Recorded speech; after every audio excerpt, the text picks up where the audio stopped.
नमस्कार। आज हम प्रश्न उत्तर करने वाले हैं झारखंड बोर्ड क्लास 7 भाषा मंजरी का। पाठ 15 है आया बदलाव। आया बदलाव इस कहानी के लेखिका है प्रेमलता अग्रवाल। तो आइए प्रश्न उत्तर शुरू करते हैं। पाठ से पहला प्रश्न है कि मैं अपने अंदर कई तरह के बदलाव महसूस कर रही थी। लेखिका यहाँ किस तरह के बदलाव की बात कर रही है? तो पहले प्रश्न का उत्तर है कि लेखिका यहाँ अपने भीतरी और बाहरी दोनों तरह के बदलाव की बात कर रही है। भीतरी बदलाव के रूप में उन्होंने अपने आत्मविश्वास में वृद्धि महसूस की, जिससे उनके डर खत्म हो गए।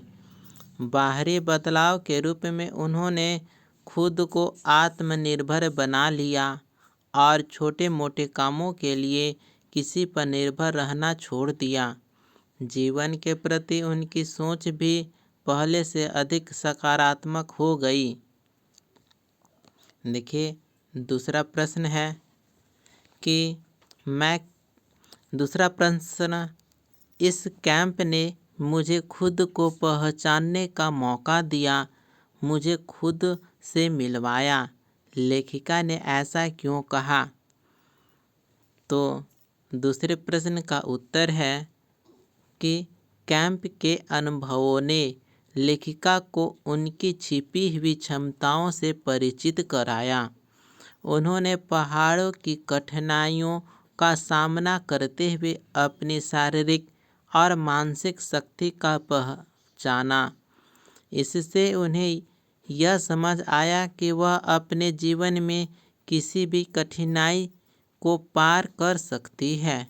इसलिए उन्होंने कहा कि कैंप ने उन्हें खुद से मिलवाया। अब आते हैं प्रश्न संख्या 3 पर। प्रश्न है, जीवन के प्रति लेखिका की सोच में क्या परिवर्तन आया? तो तीसरे प्रश्न का उत्तर है, लेखिका की सोच में बहुत बड़ा परिवर्तन आया। पहले वह छोटी छोटी समस्याओं में उलझी रहती थी और भौतिक वस्तुओं जैसे महंगे गहनों और कपड़ों को अधिक महत्व देती थी। लेकिन कैंप के अनुभव ने उन्हें सिखाया कि सादगी और आत्मनिर्भरता अधिक महत्वपूर्ण है। अब वे जीवन की सच्ची खुशियों को समझने लगी और टीम वर्क के महत्व को पहचानने लगी। देखिए प्रश्न संख्या 4 है, कैंप जाने के पहले लेखिका किस प्रकार के डर से घिरी रहती थी? तो चौथे प्रश्न का उत्तर है कि कैंप जाने से पहले लेखिका कई तरह के डरों से घिरी रहती थी, जैसे असफलता का डर, समाज का डर, परिवार के नाराज होने का डर और लोगों की राय की चिंता। इन डरों के कारण वे खुलकर अपने विचार व्यक्त नहीं कर पाती थी। लेकिन कैंप के अनुभव ने उन्हें इन सभी डरों से मुक्त कर दिया और आत्मविश्वास से भर दिया। अब आते हैं प्रश्न संख्या 5 की ओर। प्रश्न है, अक्सर लोग लेखिका से प्रश्न पूछते हैं कि आप इतनी बार पहाड़ों पर चढ़ती रहती हो, क्या मिलता है पहाड़ों पर चढ़कर? इसका उत्तर वह क्या देती है? तो 5वें प्रश्न का उत्तर होगा कि लेखिका इस प्रश्न का उत्तर यह कहकर देती है कि पहाड़ों पर चढ़कर उन्हें आत्मिक शांति और आंतरिक शुद्धता मिलती है। हर बार जब वे पहाड़ों से लौटती है तो उनकी आत्मा और अधिक स्वच्छ और पवित्र महसूस होती है। यह एक ऐसा अनुभव है जिसे शब्दों में व्यक्त करना कठिन है। अब हम पाठ से आगे का प्रश्न उत्तर करेंगे।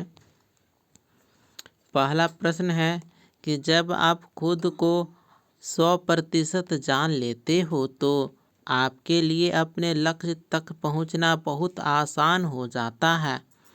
आपने अपने लिए क्या लक्ष्य निर्धारित किया है, उसे प्राप्त करने की योजना के बारे में लिखिए। देखिए, प्रश्न का उत्तर होगा, मेरा लक्ष्य अपने जीवन में आत्मनिर्भर बनना और अपने कार्य क्षेत्र में सफलता प्राप्त करना है।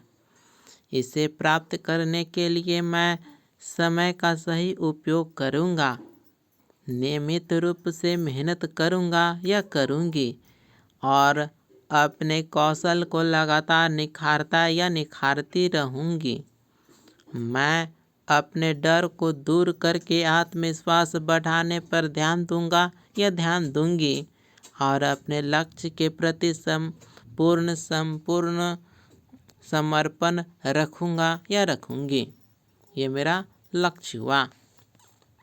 देखिए, दूसरा प्रश्न है कि प्रकृति हमें कितना कुछ सिखाती है। आप प्रकृति से क्या क्या सीखते हैं? पाठ से आपने क्या सीखा? तो दूसरा प्रश्न का उत्तर होगा कि प्रकृति हमें धैर्य, सहनशीलता और निरंतर आगे बढ़ने की प्रेरणा देती है। पहाड़ों से हमें मजबूती, नदियों से प्रवाहशीलता और पेड़ों से परोपकार की सीख मिलती है। इस पाठ से मैंने आत्मनिर्भरता, आत्मविश्वास और टीम वर्क के महत्व को समझा। इसके अलावा मैंने यह भी सीखा कि कठिनाइयों का सामना करके हम अपने जीवन को बेहतर बना सकते हैं। अब हम तीसरे प्रश्न की ओर आ गए हैं। प्रश्न है, लेखिका ने समय का सदुपयोग कर जीवन में सफलता प्राप्त की। आप किसी सफल व्यक्ति से पूछकर लिखिए कि उन्होंने सफलता कैसे प्राप्त की। तो तीसरे प्रश्न का उत्तर है, मैंने अपने शिक्षक से पूछा कि उन्होंने सफलता कैसे प्राप्त की। उन्होंने बताया कि सफलता का सबसे बड़ा मंत्र अनुशासन और कठिन परिश्रम है। वे हर दिन अपने काम को योजनाबद्ध तरीके से करते हैं और कभी भी समय व्यर्थ नहीं गंवाते। उन्होंने बताया कि असफलताओं से सीखकर ही हम अपने लक्ष्य तक पहुंच सकते हैं। इसके बाद हम अनुमान एवं कल्पना से प्रश्नोत्तर करेंगे। देखिए, पहला प्रश्न है कि कब महंगे गहने और कपड़े छोटी चीज़ हो जाती है। तो पहले प्रश्न का उत्तर होगा कि जब इंसान जीवन के गहरे अर्थ को समझने लगता है और आत्मिक सुख को भौतिक सुख से अधिक महत्व देने लगता है, तब महंगे गहने और कपड़े छोटी चीज़ बन जाते हैं। जब कोई व्यक्ति आत्मनिर्भर बन जाता है और आत्मविश्वास से भर जाता है, तब बाहरी दिखावे का आकर्षण कम हो जाता है।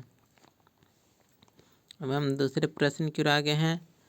प्रश्न है कि यदि समाज में सभी लोग टीम भावना से काम करें तो अपने आसपास की समस्याओं को दूर किया जा सकता है, कैसे? तो दूसरे प्रश्न का उत्तर है, यदि सभी लोग टीम भावना से काम करें तो समाज में एकता बढ़ेगी और लोग एक दूसरे की मदद करने लगेंगे। इससे बेरोजगारी, गरीबी, अशिक्षा जैसी समस्याओं को हल किया जा सकता है। सामूहिक प्रयासों से सफाई अभियान, वृक्षारोपण और सामाजिक सुधार जैसे कार्य आसानी से पूरे किए जा सकते हैं।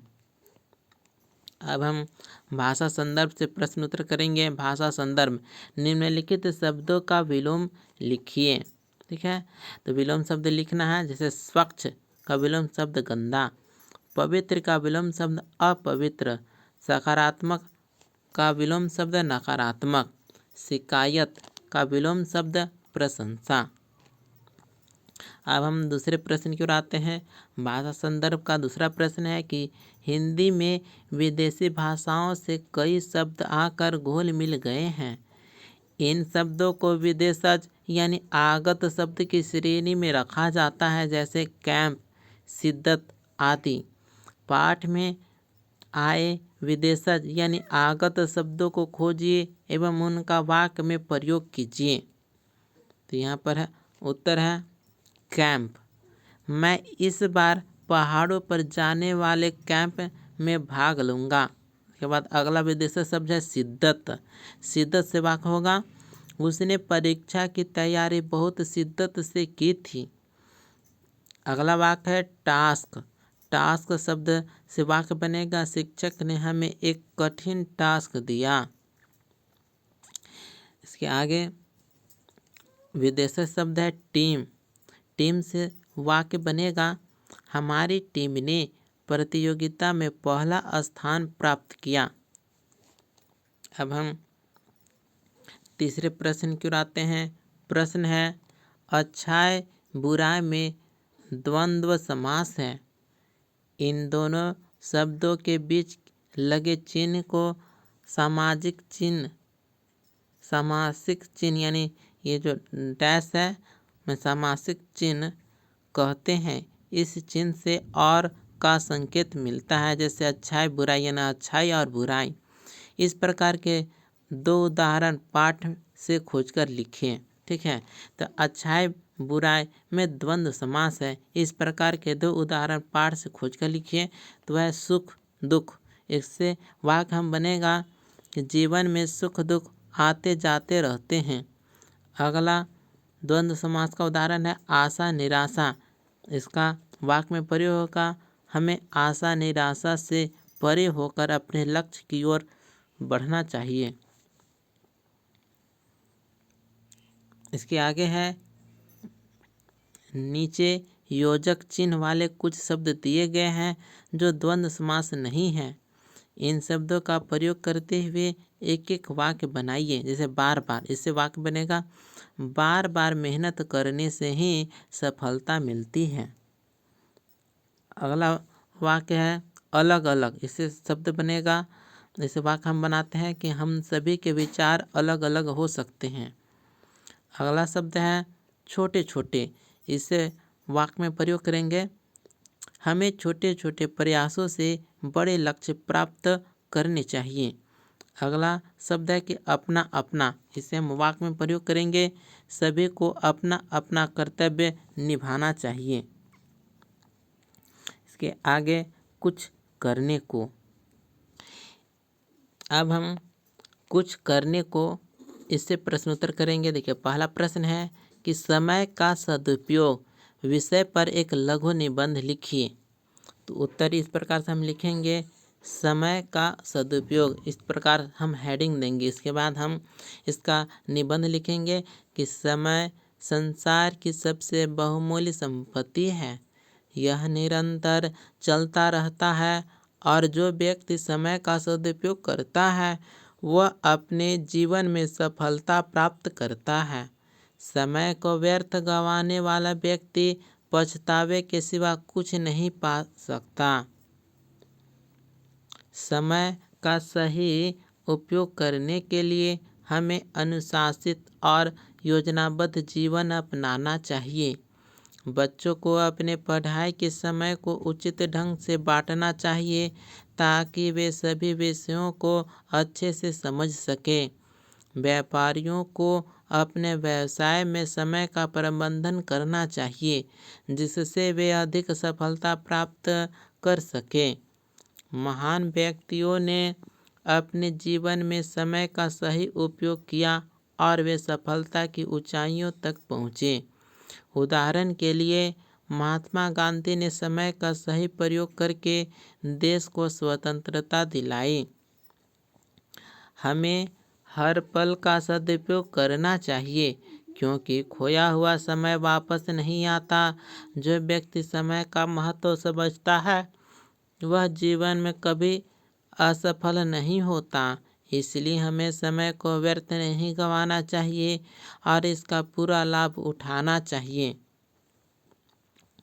देखिए कुछ करने को दूसरा प्रश्न है कैंप में जाकर लेखिका ने टीम भावना और टीम का महत्व समझा। आपने भी टीम भावना को महसूस किया होगा। अपने अनुभव को कक्षा में सुनाइए। तो दूसरा प्रश्न का उत्तर है, मैंने टीम भावना को तब महसूस किया जब हमारी स्कूल की क्रिकेट टीम ने एक टूर्नामेंट में भाग लिया। हम सभी खिलाड़ियों ने मिलकर योजना बनाई और अभ्यास किया। मैच के दौरान सभी ने एक दूसरे का पूरा सहयोग किया। जब कोई खिलाड़ी गलती करता तो हम उसे हतोत्साहित करने के बजाय उसका मनोबल बढ़ाते। हमारी टीम का तालमेल इतना अच्छा था कि हमने फाइनल मैच जीत लिया।